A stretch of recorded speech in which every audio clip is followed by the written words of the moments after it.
No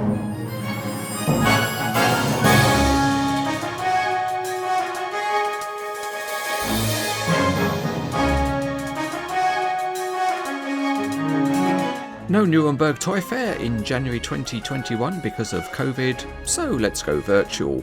Pleased to have Klaas of Diecast Masters here to talk about the new Diecast Masters releases.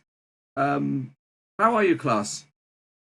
Yeah, thank you, Ian. I'm doing fine. It's a strange year we are working and not seeing the people face to face and just using teams like this.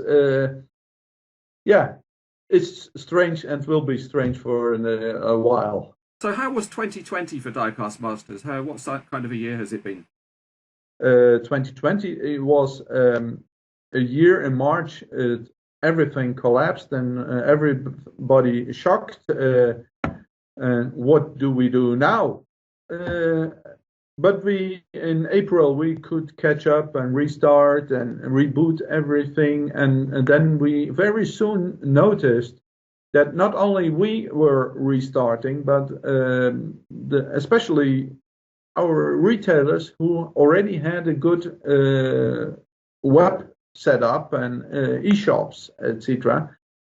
And you notice those ones were coming back. So all over, it was not our best year ever, but it was okay. One reason is, and I have to be very honest, we reduced our costs too. So it was not only the cost of because we have the same staff, so we did not have to redundant anybody. But I did not travel. Normally, I get 4 times a year to Hong Kong. I'm traveling a lot in Europe, etc. And this stopped everything. So there was we cut some costs on that. Yes. That I can say. Yes. And the factories in China, were they obviously they must have had a period where they were not working, but you seem to still produce. Yeah. And they had the factories stopped working more or less on the days when we were in Toy Fair last year. That was the more or less they had to stop working and they got on hold.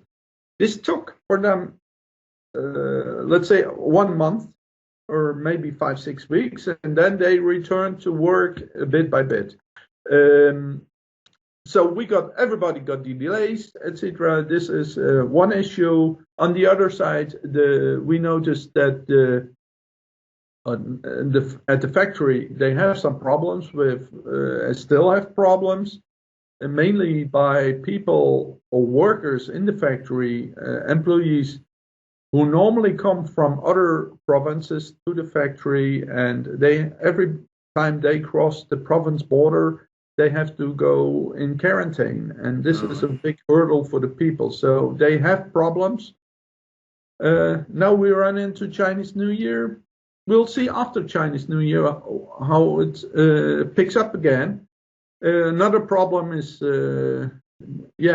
containers. Container shipments is a big problem at the moment. Wow. The numbers of containers available and the price of each container, it's crazy. Anyway, we continue. We continue. Well, one good thing for you for 2020 was, as you know, I every year I give some awards, and for 2020 I chose Diecast Masters as the company of the year, and here's the award, which I'll send over to you. And I did that because I think once again last year you just showed that as a company that you're having a good go and you're stretching the market and doing well. Thank you, Ian, for this. And you informed me a little while ago, so I updated Barry and Raymond Fung on this, and they were very pleased. And out of their name, I can say a big thank you. Good. I see you've made various kind of press releases and things of your new models for 2021. So let's have a talk through those. Thank you. See what we've got. So should we start with the 1 to 50 scale? Please. That's for us as old diecast guys, 1 to 50 is the scale to go. Yes. So, I mean, the first one I just saw on the list, which is one we've all waited for a long time, I suppose, is the Cat 352 Ultra High Demolition Excavator. That looks like an interesting model. Yes, the 352 Ultra High Demolition. We had to wait long. I had to push a lot on them to get this model up and running. But I think we managed to have a very nice, big model, very interesting model, a lot of details on it. It will be delivered with two booms. You will have the Ultra High Demolition, you will have the retrofit boom, a lot of hoses, lines. In totally, there are 6 doors and panels to open on this model. So a lot of use on engine D and this kind, and tilting the cab. You can extend the undercarrier. And all over, a very interesting model, and it will be in the market. Let's hope that we have it here in May.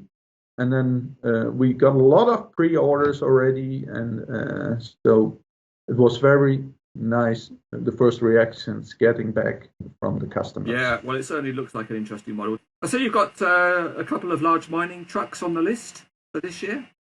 Yeah, we got 2 mining trucks, the 794 and the 798. Together with the 797F of last year. It's a lot of mining trucks. It's big models with high details, even details on spots you would not think they would be. If you turn the models upside down, you see a lot of hoses. You see the springs, etc. It's very, very detailed models. And what kind of timescale do you think for those? When might we see some? The 794 should be available in May, June. I hope they talked me after Chinese, March, April. They want to make it ready for shipment. The 798 will be in autumn, ready for shipment and deliveries. I think it will be September, October or something. Okay. I see on the list we've got some D5s and D3s. Yeah, they are in an early stage at the moment. Very interesting because, yeah, these are, so far the D6 was always our bread and butter, the Volkswagen Golf or the Opel Astra of the world. High quantities, not only for collectors but for dealers too, etc.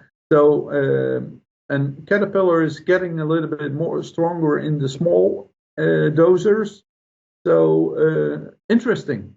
There's you got a Cat 150 motor grader coming. The 140 M3 is discontinued due to the new setup of Caterpillar with the modern edge, and they fixed this line a little bit. So that's the main change of the 150. So it's not a real new tooling. Yeah.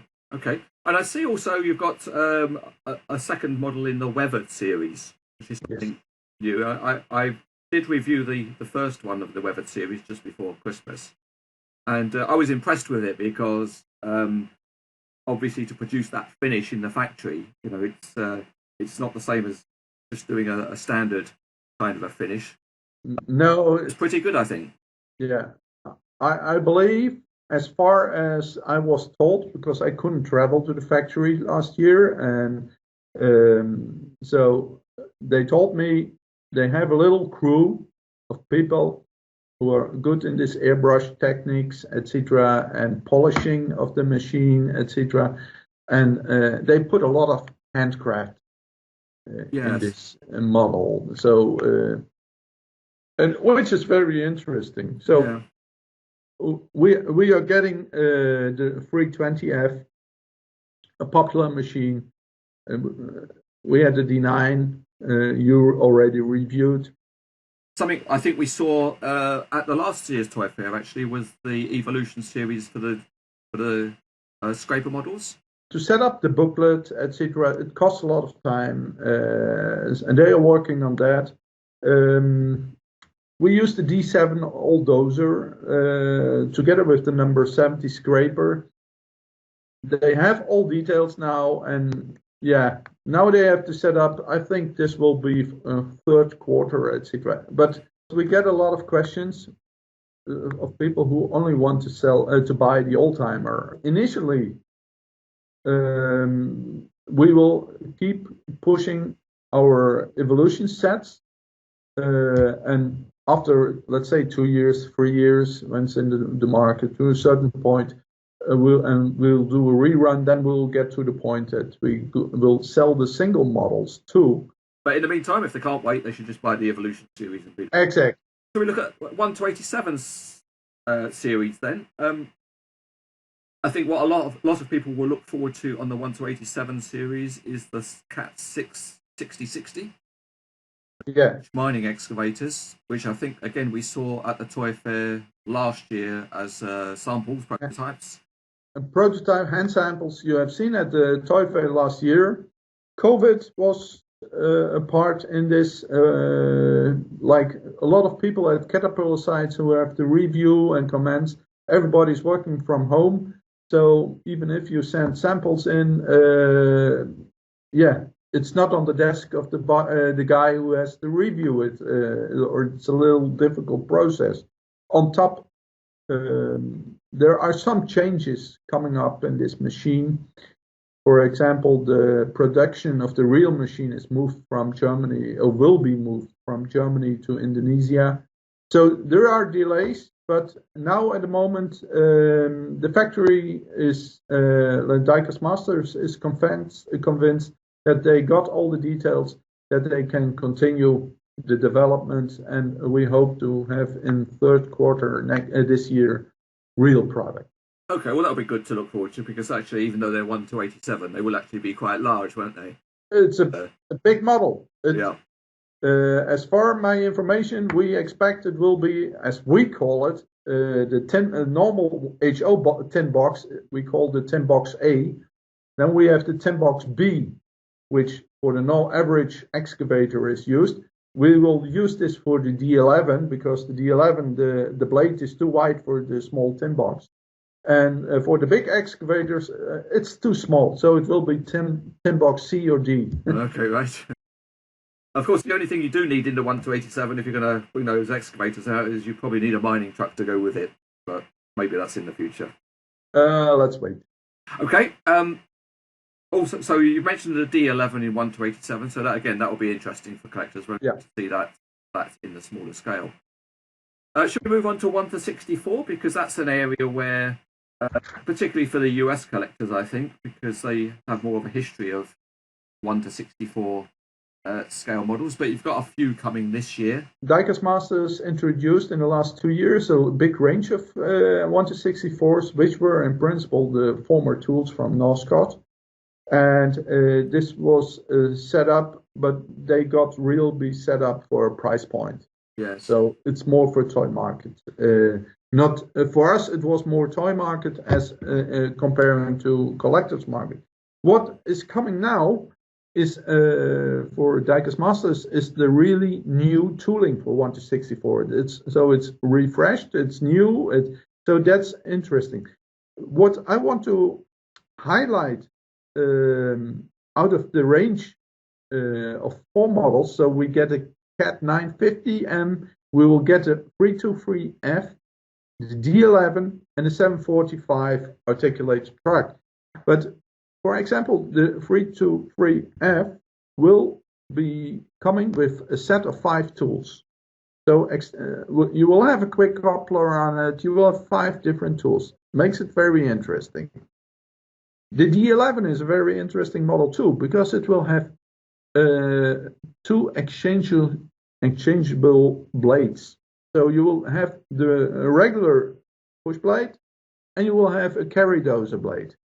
The idea of including extra tools or switchable blades, I think, is a good one. I've always, for a long time, felt that particularly things like excavators and that, where the real machines always have interchangeable things on any site, that's I tend to think that really, if that principle could be extended to more excavator type models, switchable things, or removable blades from dozers so that they can fit more easily on a low loader truck.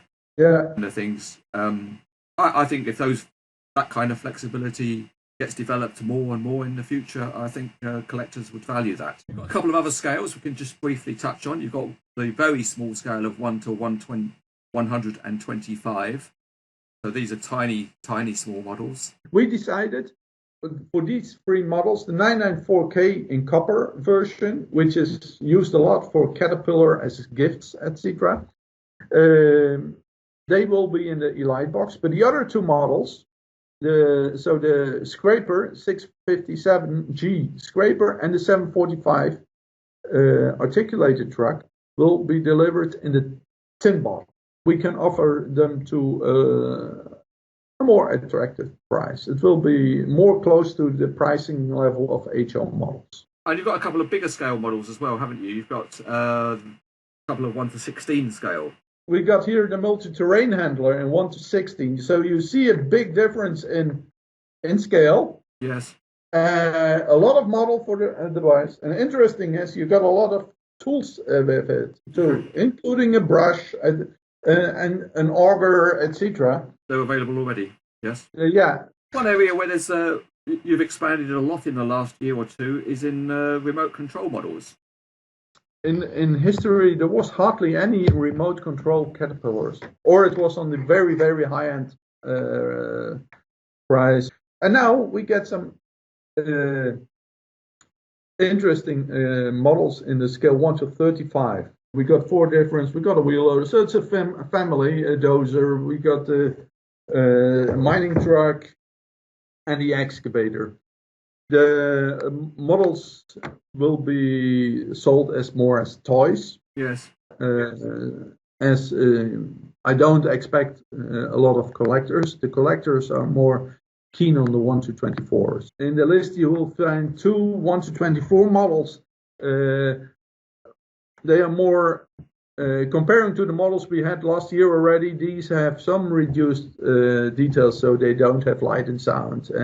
They don't have the batteries included. You will have to take your own pen light batteries, etc. Then you get in the list already various models in 1 to 16. So big RC models. To be honest, I can't tell you a lot about it. It will come. The last group to talk about, I suppose, is the transport models. Because, again, the list that you've issued out seems quite substantial and a number of interesting new releases planned there. We got some interesting trailers. We are getting a gas tank trailer.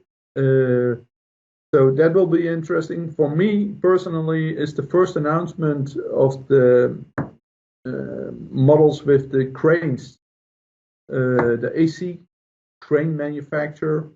This put on a Kenworth. It's getting an interesting model because these models are used in the States as a service truck for the cat dealer. So my expectation is somewhere it will come as a cat in cat livery too.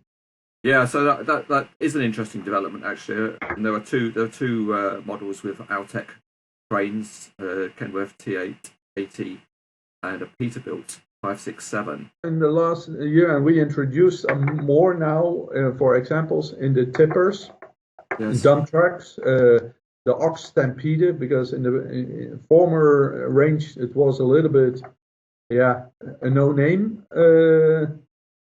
Tippers, and now we are getting to the Ox Stampede, so it's a very detailed dump truck. One other thing I wanted to ask you about was the BLAS models.